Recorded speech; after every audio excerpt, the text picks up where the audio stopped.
Hello and welcome to the news at 10 on NTA News 24, live from Abuja. I am Chinenye Moye. Let's begin with the headlines. President Bola Tinubu and First Lady Oluremi receive royal reception in London. Inspect Guard of Honor.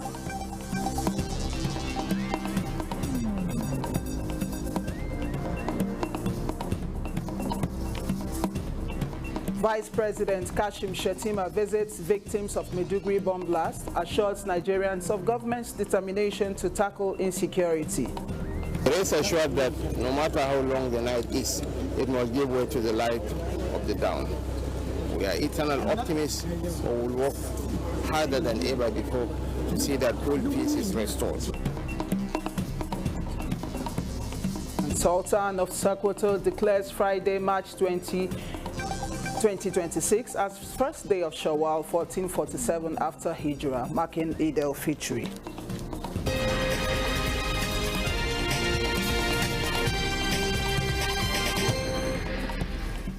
Many thanks for joining us. The much anticipated day finally came and came big for Nigeria as President Bola Tinubu breaks the 37-year jinx on a state visit to the United Kingdom. State House correspondent Musbal Dan Wahab reports that the British royal family spared no moment to honor the president of Africa's most populated country.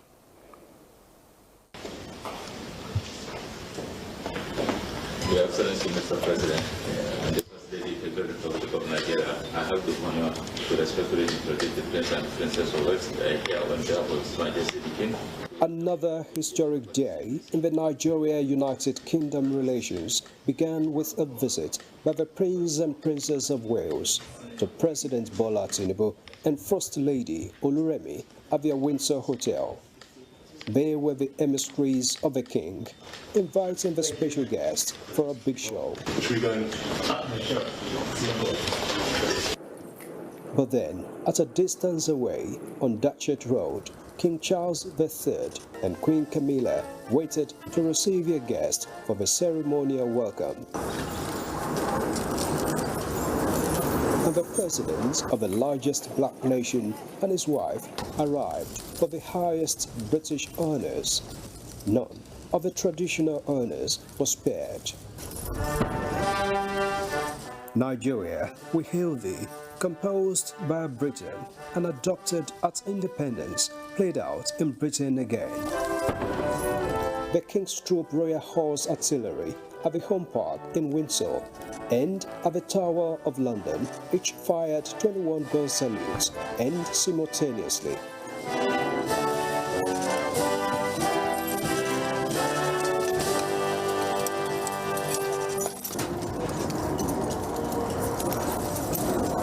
And then President Tinubu and the King, First Lady Oluremi and the Queen, Prince and Princess of Wales in separate royal carriages, while the household cavalry escorted the procession in coaches to the forecourt of Windsor Castle. Guard of Honor! Royal salute! Present! Arms! It was another round of honor at the oldest and largest castle still occupied in the world. President Tinubu and the chief host inspected the Guard of Honor. From the colonial to post-colonial era, Nigeria and the UK relationship has lasted decades. And with this big show and the two leaders hand in hand, a brighter future of collaboration between the two countries apparently beckons. From Windsor, United Kingdom, Musbal Dan Wahab, NTA News. In the meantime, Nigerians have been weighing in on the historic visit of the first family to Windsor Castle in the United Kingdom. Many of them who either reside in the United Kingdom or traveled far and wide to witness the royal reception accorded President Bola Tinubu say, apart from putting Nigeria in the spotlight as a respected nation, the ceremony also marks the beginning of a beneficial bilateral relationship between the two countries. It's a moment of pride. It's a moment of joy. I was elated, most especially when Mr. President Scarridge with King Charles, came onto the scene, and then the Nigerian national anthem went off. That for me was everything. It was such a beautiful moment, such a historic moment that, it's beyond description. For me, this is Nigeria taking back its place in terms of greatness amongst nations, amongst the Commonwealth nations. And I'm very excited. I know about our trade deals with the UK, and the current number that we're doing, that is about 5-point-something billion pounds. And I think this is going to signify a rise in that number, and I'm all for it, man. What I've witnessed since yesterday and the side activities all over the country shows me that Mr. President understands what this state visit is all about. It's about transferring business back home. It's about helping Nigerian youth wherever they are. It's about helping our infrastructure, because I was hearing there was a deal to get our port to some level of standard, and Britain is going to be involved in that. And if you also know that for about 25-30 years, British have been out of our business. They've not have presence in our economy any longer. So they might have seen something Mr. President is doing right to say, oh, Asiwaju Bola, come, let's talk. It seems you are doing something right, so we want to engage with you. Also going to be having a lot of deals that will be signed, right? Which means that back home, our economy is going to be much more better, knowing fully well that the policies that have been put in place are already working. And we also know about the 735 million pounds that would be put into the port. It's already, it's a moment for everybody. Economically, it's wonderful. The atmosphere is fantastic so far. Ruling Lagos State, when he was there, he was planning. But when he left, that was when we see what he was doing. So for me, I believe if a country want to grow, there will have to be a plan. This is part of the plan. He's here for the plan. And I know the whole Nigerian is going to enjoy the plan. And that is why I call it Renew Hope.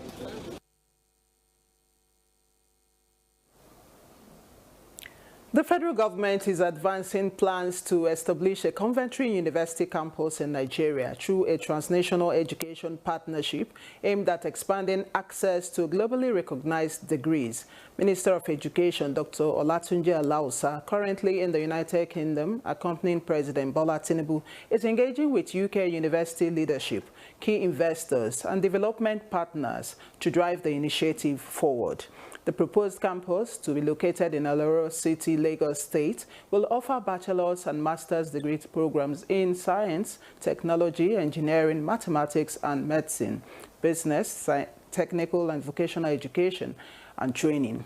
All degrees will be equivalent to those awarded in the United Kingdom. Admissions are expected to commence between the third and fourth quarters of 2026, subject to regulatory approvals. This initiative will enable Nigerian students to access world-class education locally at a significantly reduced cost, while strengthening skills development and enhancing graduate employability. This is the news at 10 on NTA News 24. We'll take a break here. There'll be more reports when we return. Do stay. And the National Productivity Order of Merit Award goes to... The only tomato paste manufacturer to win the National Productivity Order of Merit Award by the Federal Government of Nigeria, endorsed by the Association of Private Medical Practitioners of Nigeria. This is an evidence of 100% natural goodness. Eat healthy to live longer. Buy now and enjoy up to 20% discount. Feel the power of precision, engineered to perfection. Every component is crafted with care, and each design is meticulously tested.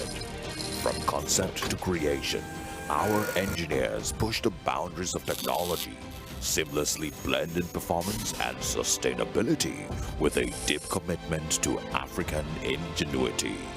Introducing the CNG Boss, a remarkable achievement in engineering, designed to operate on compressed natural gas, a cleaner and more sustainable fuel alternative.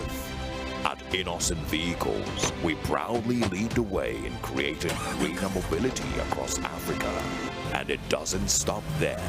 From SUVs to sedans, spacious buses to electric cars, Innocent offers a wide range of models designed to meet every need. Innocent Vehicle, the pride of African roads.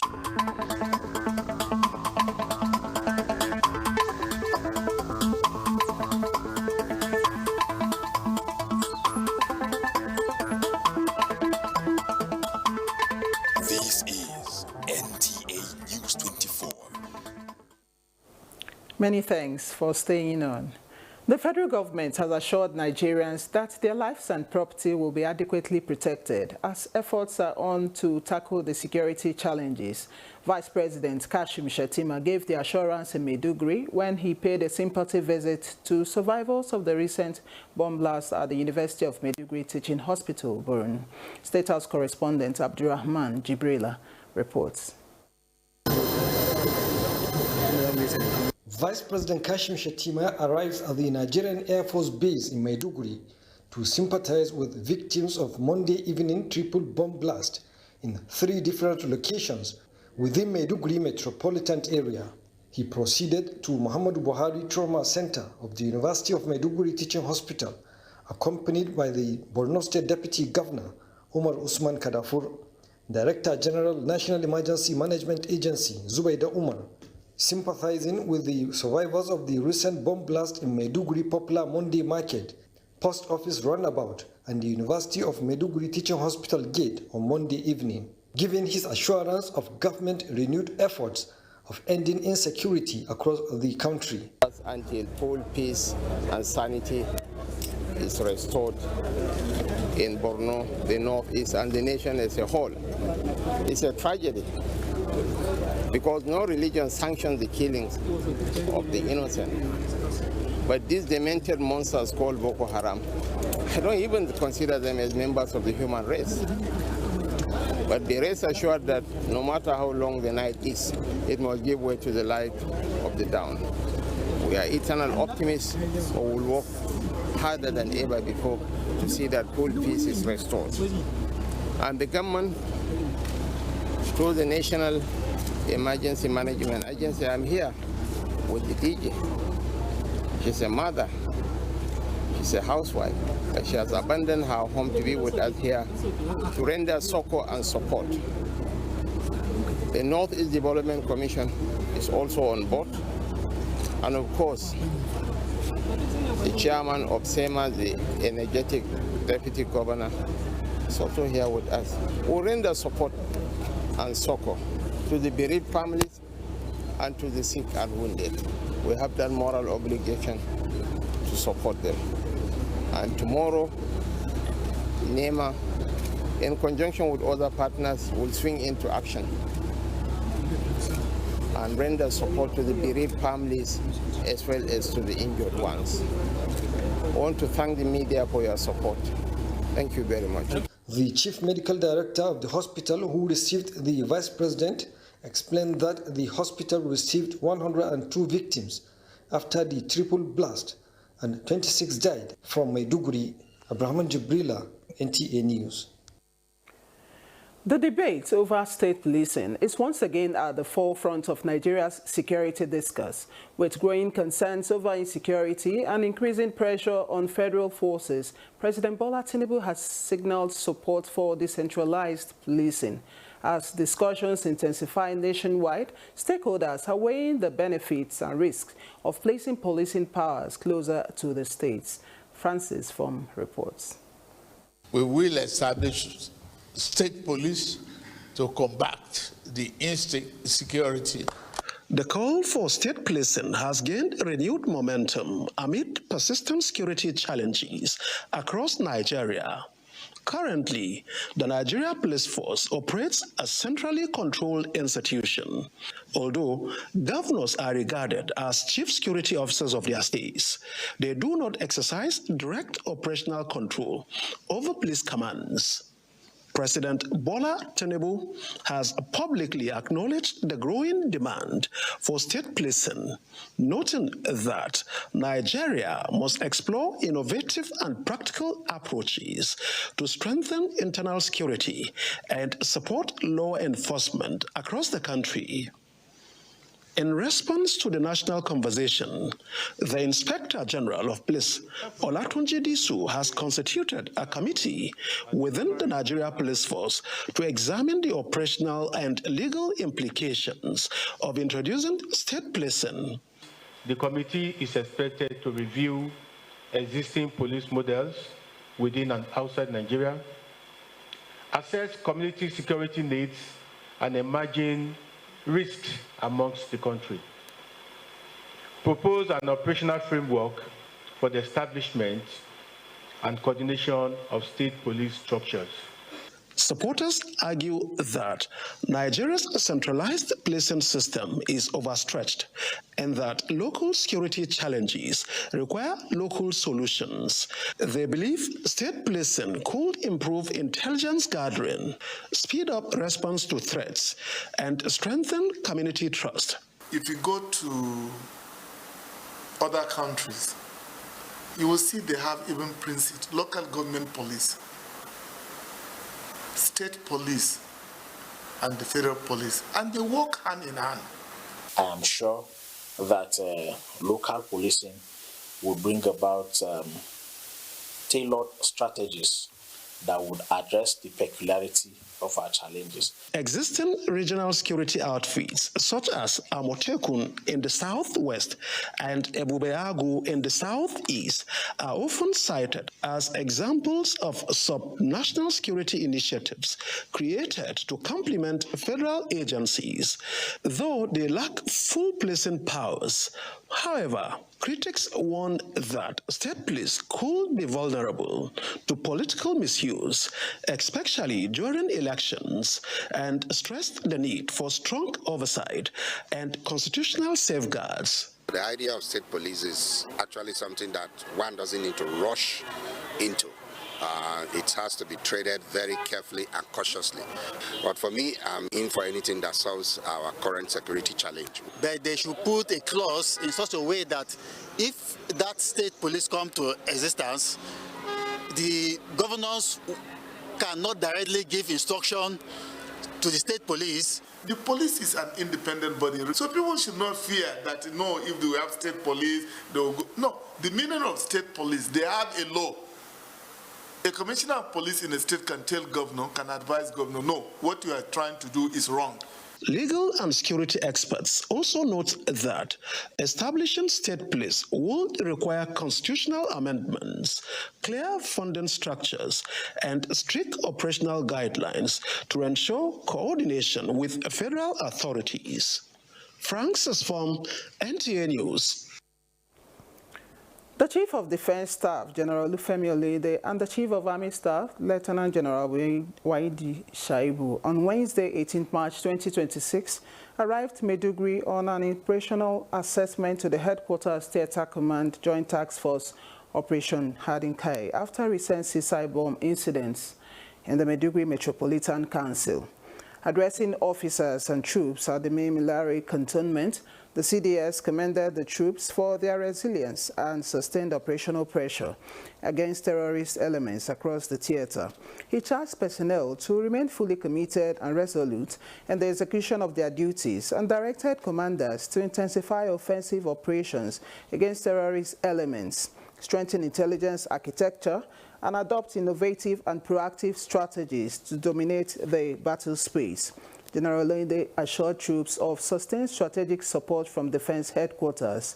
Similarly, the Chief of Army Staff, Lieutenant General Waidi Shaibu, also commended the troops for their unwavering dedication and consistent pressure on the adversary and charged the field commanders to sustain ongoing offensive operations and to institutionalize a firm never-again posture to deny terrorist elements any operational space. The Chief of Army Staff further assured the Theater Command of additional support and critical enablers to enhance operational effectiveness, strengthen force protection, and reinforce the ongoing intensified offensive across the theater. The Sultan of Sokoto and President General of the Nigerian Supreme Council for Islamic Affairs, Muhammad Saad Abubakar, has declared Friday, March 20, 2026 as the first day of Shawwal 1447 after Hijrah, marking the celebration of Eid al-Fitr following the non-sighting of the Shawwal crescent across Nigeria. This is contained in a statement signed by the Wazir in Sokoto and Chairman of the Advisory Committee on Religious Affairs, Sultanate Council, Sokoto, Professor Sambo Wali Naidu. The statement says the National Moon Sighting Committee did not receive any verified report of the Shawwal crescent sighting from various committees across the country on Wednesday, March 18, 2026, corresponding to the 29th day of Ramadan 1447 after Hijrah.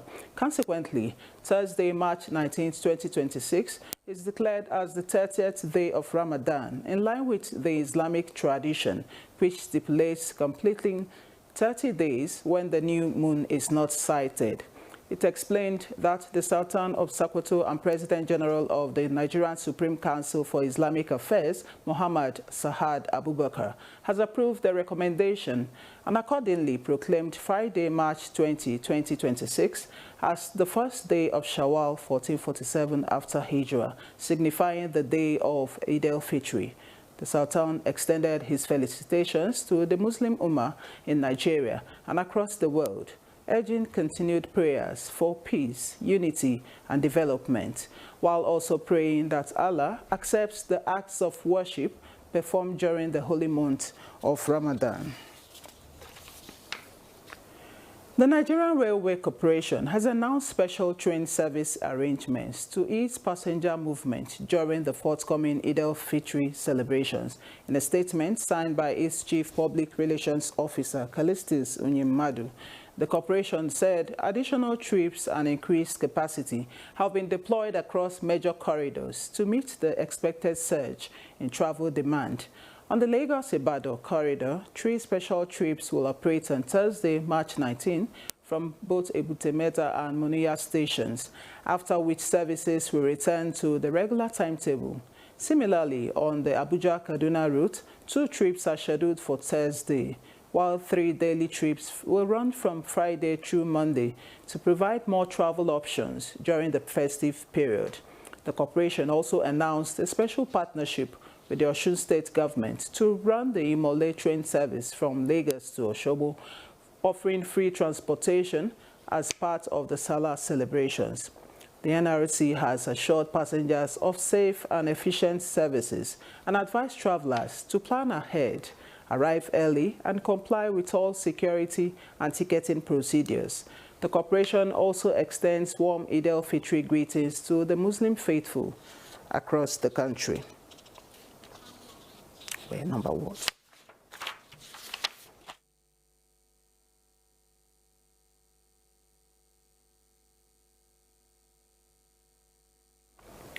As the Muslim faithful prepare to celebrate Eid al-Fitr, many Nigerians are making last-minute travel plans to reunite with families and loved ones. Let's join the Oyemi Ajayi for a travel update from Abuja.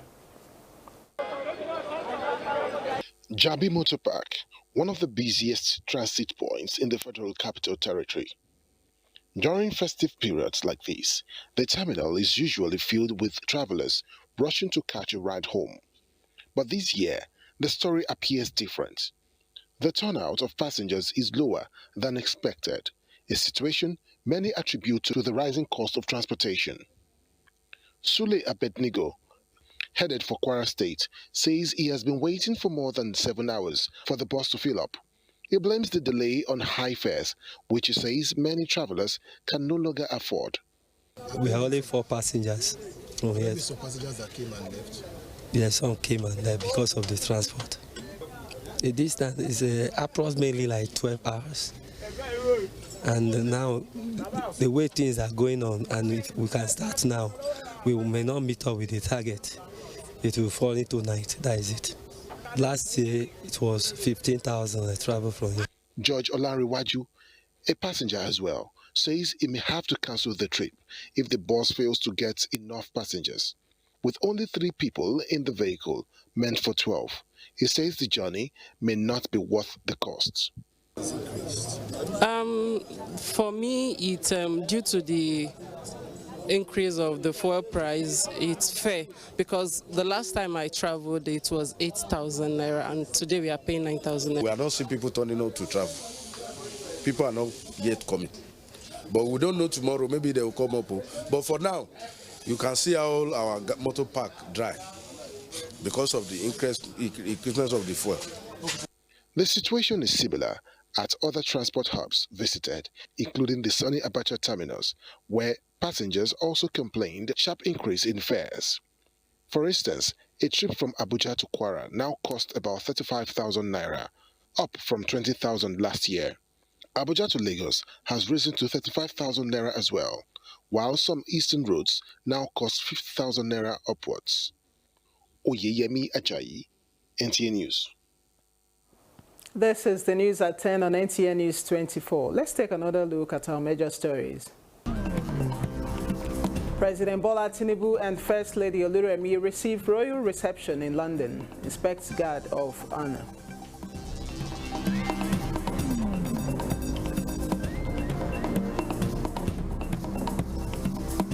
Vice President Kashim Shettima visits victims of Maiduguri bomb blast, assures Nigerians of government's determination to tackle insecurity. Rest assured that no matter how long the night is, it must give way to the light of the dawn. We are eternal optimists who will work harder than ever before to see that whole peace is restored. Sultan of Sokoto declares Friday, March 20 as first day of Shawwal 1447 after Hijrah, marking Eid al-Fitr.